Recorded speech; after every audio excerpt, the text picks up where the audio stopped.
What if the power to rule came with the power to kill? Under Henry VIII, death was not just a punishment, it was a spectacle. Executions designed to terrorize a nation. Tortures so gruesome, they twisted bone from flesh. No one was safe.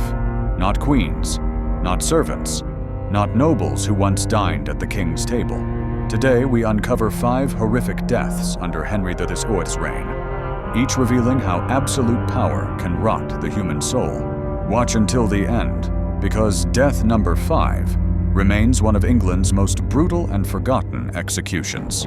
But before we descend into the blood and shadows, click like and subscribe to join history's hidden horrors, where the past never rests in peace. Number 1. Margaret Pole's execution, the noblewoman butchered like an animal on the scaffold. She was called the last Plantagenet. Margaret Pole, Countess of Salisbury, was born into royal blood, her lineage stretching back to kings who ruled long before Henry VIII ever drew breath. At 67 years old, she was a grandmother, a matriarch, and once the governess of Princess Mary, Henry's daughter. But in 1539, everything changed. Margaret's son, Reginald Pole, denounced Henry's break from Rome. Enraged, the king turned his fury upon the old countess. Though Margaret had committed no crime, she was arrested for treason and imprisoned in the Tower of London. For over 2 years, she languished in a cold stone cell, stripped of wealth titles and dignity. On May 27, 1541, Henry ordered her execution. The elderly countess was dragged from her cell to Tower Green, wearing only a thin linen shift. Weak and bewildered, she refused to kneel.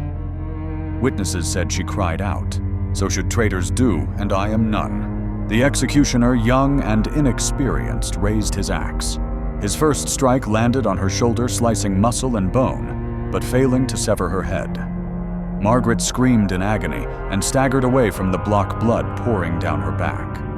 Panicked, the executioner chased her across the scaffold, hacking wildly as the crowd watched in silent horror. It took 11 blows to end her life. Some cuts landed on her skull. Others tore into her neck and shoulders, spraying blood across the straw-strewn platform. By the time her head finally fell, the scaffold was drenched in crimson. Nobles wept openly. Even the guards could not watch. The French ambassador recorded, "It was the most barbarous thing ever seen. She was hewn and hacked to pieces like a sheep at slaughter." Margaret Pole's death was more than an execution. It was a statement from Henry VIII.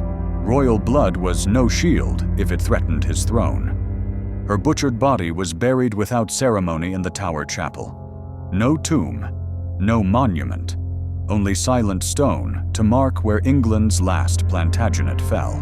500 years later, visitors to Tower Green still feel chills pass through their bones as they stand where Margaret Pole bled.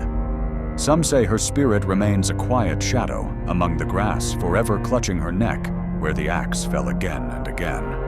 A noblewoman torn apart, not by treason, but by a tyrant's unquenchable fear.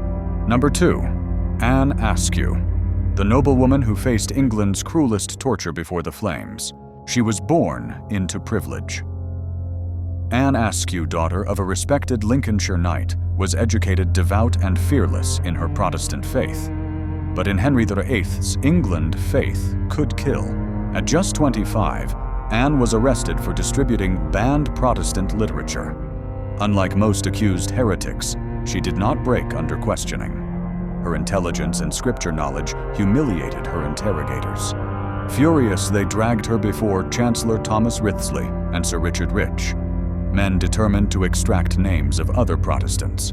Though it was illegal to torture women, especially noble-born, the Chancellor ordered Anne taken to the Tower of London's torture chamber.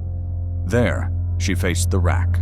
Guards tied her wrists and ankles to rollers at either end of a wooden frame. As the men turned the handles, her body stretched beyond natural limits. Bones pulled from sockets. Tendons tore. Muscles snapped like harp strings. Anne screamed prayers through clenched teeth, refusing to name fellow believers. Wriothesley himself, enraged by her silence, grabbed the handle and twisted harder, driving the torture beyond what the human body could endure. Witnesses said Anne's shoulders and hips dislocated completely. Her arms and legs lengthened unnaturally, skin splitting at the joints. When they untied her, she could not stand. Her body was so broken that guards carried her in a chair to her cell. But even shattered Anne refused to betray her faith. Days later, unable to walk, she was carried on a chair to Smithfield for execution.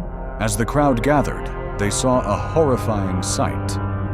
A young woman tied upright to the stake, her limbs dangling uselessly.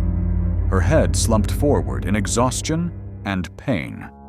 At her feet burned the dry kindling that would consume her flesh. They say Anne did not scream as the flames rose.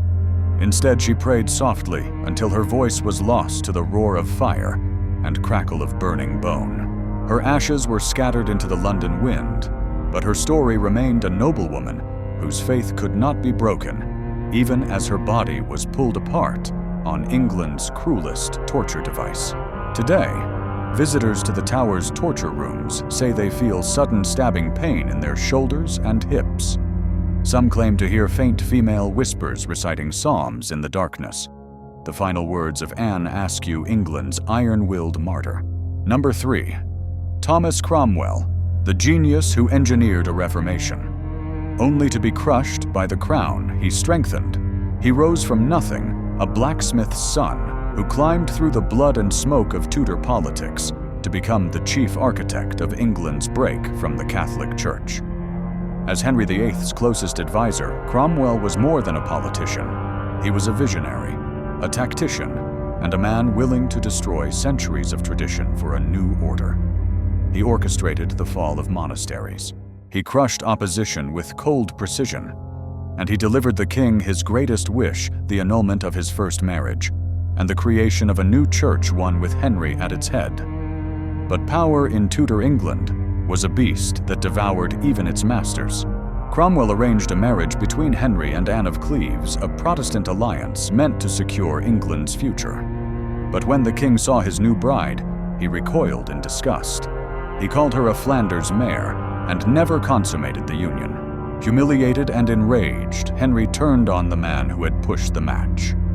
Cromwell's enemies, the very nobles he had once outmaneuvered, now saw their chance.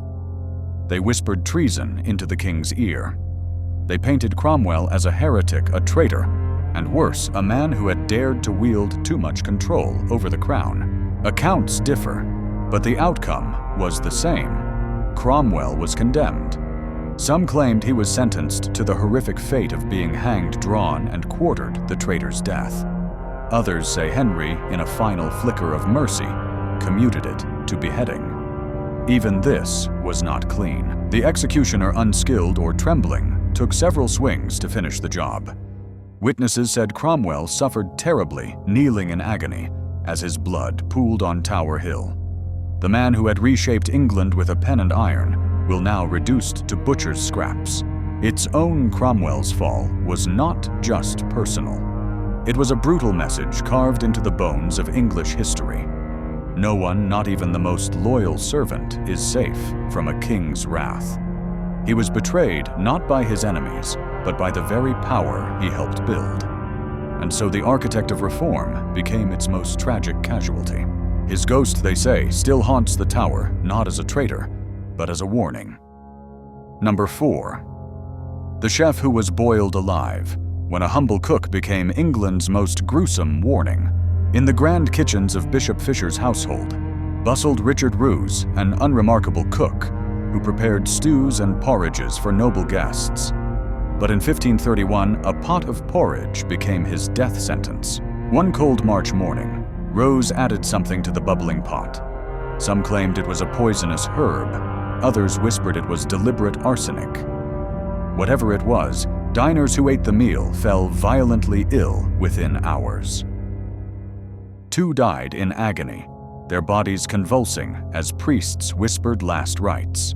Panic swept the household. Poison was not just murder, it was treason. Word reached Henry VIII swiftly, and his rage burned hotter than any kitchen flame. To him, poisoning was an attack against society itself, a coward's weapon, threatening every meal on every table in England.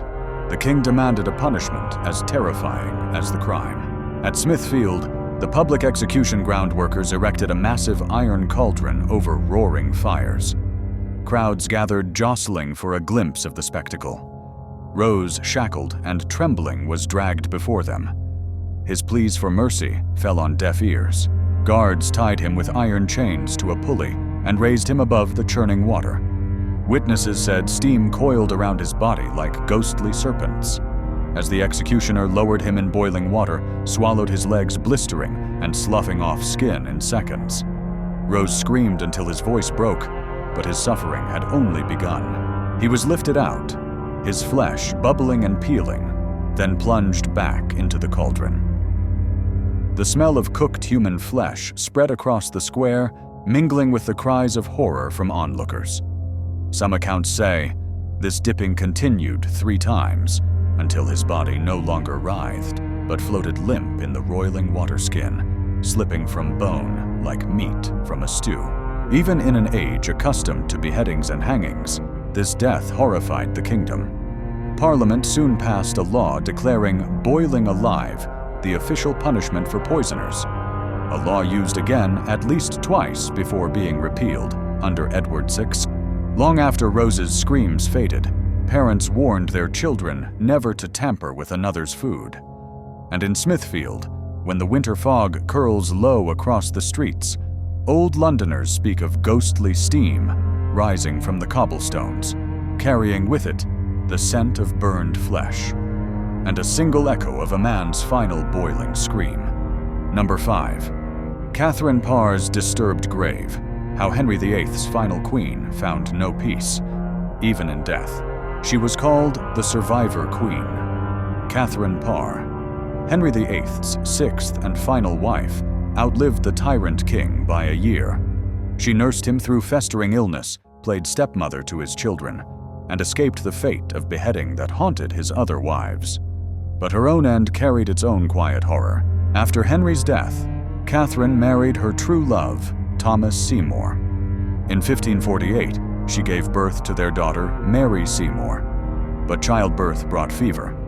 Within days, Katherine was dead at age 36, buried quickly in the chapel at Sudeley Castle, Gloucestershire. For over 2 centuries, she lay undisturbed beneath the flagstones. But in 1782, workers renovating the chapel uncovered a lead coffin. They pried it open and found something extraordinary. Katherine's body was almost perfectly preserved. Her flesh still clung to bone, her hair lay smooth around her shoulders, and her burial shroud remained intact. Word spread quickly. Locals flocked to see the mummified queen.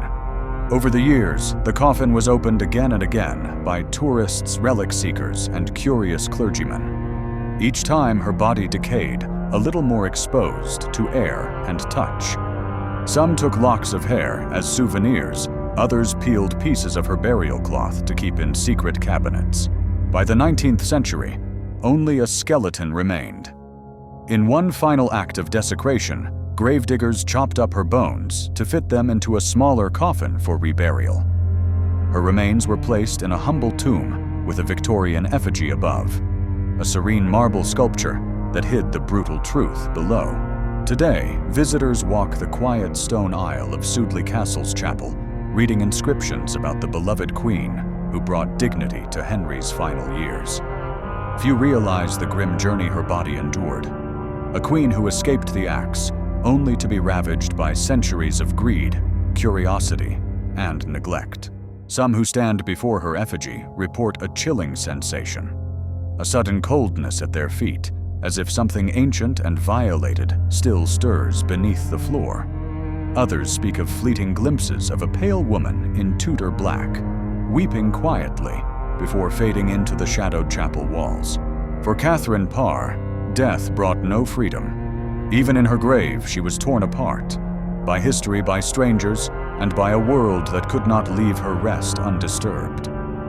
These were 5 horrific deaths under Henry VIII's reign, tales of torture, murder, and desecration that reveal the darkness beneath royal power. But our next journey will descend even deeper into England's haunted past. In Episode 4, we will uncover 5 Tudor ghosts that still haunt England, their whispers echoing through stone halls, where blood was spilled and secrets buried. If you wish to continue exploring history's hidden horrors, click like and subscribe to join us, where the past never rests in peace.